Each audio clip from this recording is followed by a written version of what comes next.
Tá aí, ó, preparação de Flamengo e Santos para esse jogão amanhã no Maracanã. O Eugênio Leal estava citando aí, né, Eugênio? Times que mais levam cartões, né? Cartões amarelos, brasileiro. Tem um outro detalhe aí que eles rivalizam também lá no topo do ranking. E a gente vai colocar aqui, ó, no telão.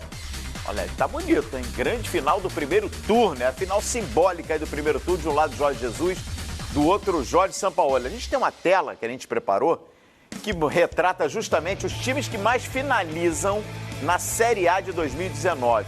Olha o detalhe, Eugênio e Rodrigo Bueno. Finalizações totais, Rodrigo. Santos parece no topo. Em número, 271 finalizações. Flamengo tem 247. Todos com 18 jogos. Aí a gente tem a média. Só que repare, eficiência. O total dessas finalizações no gol. E aí o Flamengo cola no Santos. Apesar do número menor de finalizações, a eficiência do Flamengo vai lá em cima. E é maior ainda quando você vai colocar ali, porque o Flamengo tem o melhor ataque do campeonato, as finalizações que viraram gol. Exatamente. Vai subir ainda mais o sarrafo. O Flamengo tem disparado o melhor ataque do campeonato. Aí nessa média vai superar o Santos. Vai superar, com certeza. Vai superar o Santos. Uma coisa aí é na direção do gol, outra coisa é dentro do gol. Quando a gente trata de estatística, é sempre bom lembrar, né? Eu não sei que, aliás, hoje tem o Rai Fox, né? Hoje tem Rai Fox. Qual que é a fonte? Essa é a Footstats. É a Footstats. Eu tenho uma outra fonte que o Flamengo aparece em segundo lugar em finalizações. Né? Mas são números mais ou menos parecidos, aí tem uma diferença grande. Uma que eu tenho, o Flamengo está com 2,64. Talvez faltaria um jogo, 2,64. O Santos é o primeiro com 2,71. O que é finalização e o que não. Eu vou falar de uma forma geral. Tem gente que conta a finalização bloqueada, o cara chutou, foi bloqueado, o cara conta. A gente sabe que tem finalização certa, finalização para fora. Tal. Então, dependendo do instituto, de quem faz a contabilidade, os números têm uma ligeira diferença. Às vezes é grande. Eu trabalhei na Folha há muito tempo, tinha o Datafolha. E o Datafolha fazia muito jogo pela televisão. Estatística pela televisão, muita gente faz isso. E aí você tem um replay, às vezes você perde um tempo do jogo. Você perde um drible, perde um passe, perde uma finalização às vezes. Então, a contabilidade do futebol nem sempre é tão precisa, vai muito de instituto para instituto. Mas é o fato que Santos e Flamengo, por serem times ofensivos, são os melhores ataques da competição, finalizam muito, estão sempre brigando nesse posto também. E a eficiência é mais ou menos próxima. Né? Você tem o caso do Fluminense, que é uma coisa fora da curva. O Fluminense é o único time que deu mais de 10 mil passes no Brasileiro. E um aproveitamento absurdo, mais de 91% de acerto. Só que não finaliza muito mal, não traduz isso em gol, por isso que está ali na zona do rebaixamento. Flamengo e Santos, com seus treinadores estrangeiros, vocação ofensiva, finalizam muito e fazem muitos gols. Aliás, é aquela famosa conta que está rolando, né? Você pega os gols do tridente ofensivo do Flamengo, Arrascaeta, Bruno Henrique e Gabigol, dá o número de gols do Santos, que é o segundo melhor ataque. É impressionante, o Flamengo pode bater recordes ofensivos nesse ano. Em gols absolutos, tentar superar a marca do Santos em 2004, 103 gols. Mas com 8 o Gabigol tem 15 gols, você dobra isso no segundo turno, ele pode sonhar alcançar o Washington Coração Valente, ser o maior tiro da história do Campeonato Brasileiro. 31 ou 33? 34. Ele fez com um Furacão em 2004. Um campeonato que era maior, tinha mais jogos. O do Santos também era maior, não? Era maior. O melhor ataque porque eram 8 rodadas. Tinham mais times. Em 2003, o Cruzeiro fez 102 gols. O Santos, em 2004, fez 103. Eugênio, o que você pensa sobre essa questão envolvendo esses estilos de jogo, né? São parecidos, são semelhantes? Onde um pode surpreender o outro? Eu acho que são dois times que buscam o ataque de maneiras diferentes, né? A formatação tática do Jorge Jesus é diferente da que o Sampaoli usa no time do Santos.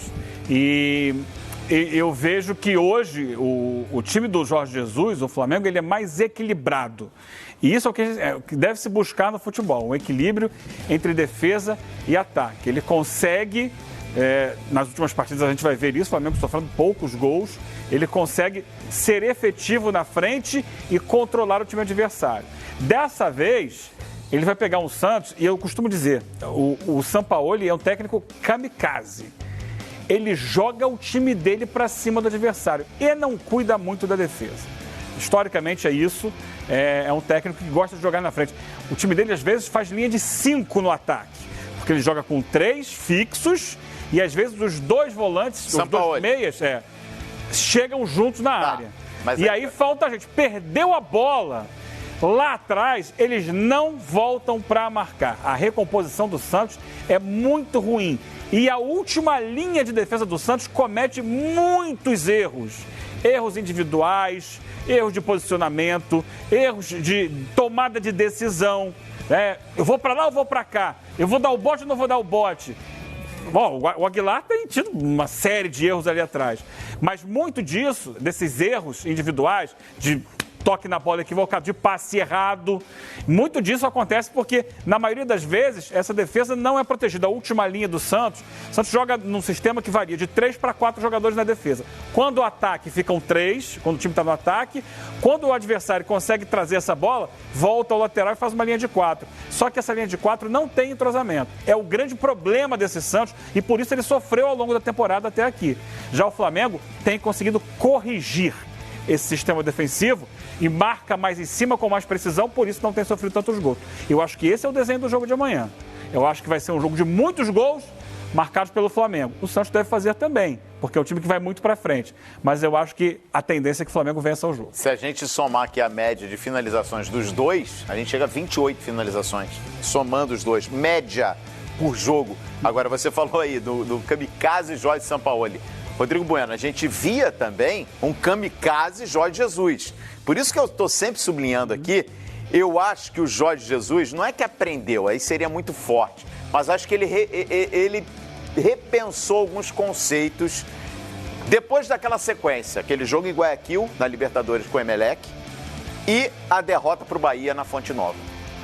Ele mudou muito. Se você reparar na Fonte Nova, marcação alta, as linhas lá em cima e os gols do Bahia. Tudo de bola no fundo, bola nas costas do sistema defensivo do Flamengo. Era um início de trabalho, né? E ali naquele jogo do Bahia, você vinha de uma partida decisiva, estava ainda muito desfalcado, e ele promoveu a estreia do Felipe Luiz completamente fora de forma. Teve muitos erros ali o Flamengo. Só que depois daquele jogo, ele teve semanas livres para trabalhar. E aí ele pôde desenvolver um sistema defensivo mais sólido. Eu acho que o Jesus, como um técnico moderno faz, ele varia às vezes o time de acordo com o adversário. Eu acho que um grande exemplo de humildade que ele teve, embora ele seja famoso por falar muito, parece meio prepotente às vezes, né? O cara fala estrambocudo. Ele foi, numa segunda noite, assistir o Avaí. Fluminense e Avaí, que era o adversário dele. Flamengo líder contra o Lanterna. E aí você vê, contra o Palmeiras, ele joga como volantes com o Cuéllar e com o Gerson. Um time muito ofensivo para enfrentar o Palmeiras naquele embate que para muita gente é a final do campeonato. O final do primeiro turno é essa aqui contra o Santos. Aí contra o Avaí ele vai com o Pires da Mota. Você podia imaginar, contra o Avaí, em Brasília, o Flamengo jogando em casa. Não foi Arão e Gerson? Não, o Pires da Mota jogou. De início foram Arão e Gerson. O Pires da Mota jogou, conferi. Ele mudou o time e botou um pouco mais de proteção no meio campo. Ele foi analisar o Avaí. Não sei se contra o Bahia, ele não teve tempo, talvez por outras competições, envolvido ali como mata-mata, ele talvez... Contra o Bahia foi Pires da Mota. Foi Pires da Mota. Do Palmeiras. O Cuéllar já não estava mais. Não, o Cuéllar não, eu falei Arão, ele jogou com Arão e Gerson. Você tinha falado do Cuéllar. Então, desculpa. Contra o Palmeiras ele jogou Arão e Gerson, uma dupla de volantes que em tese... Talvez seja a ideal para o Flamengo nesse momento. O Marquísio não sei se vai aparecer ou não.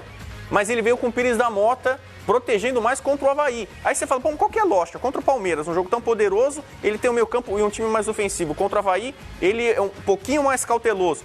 E aí, contra o Santos, é um jogo de xadrez, a estratégia dos dois. Eu acho que contra o Avaí a questão foi, ele não tinha o Arrascaeta nem o Bruno Henrique, e ele achou por bem utilizar o Gerson mais avançado. E aí ele avançou o Gerson. Então, mas...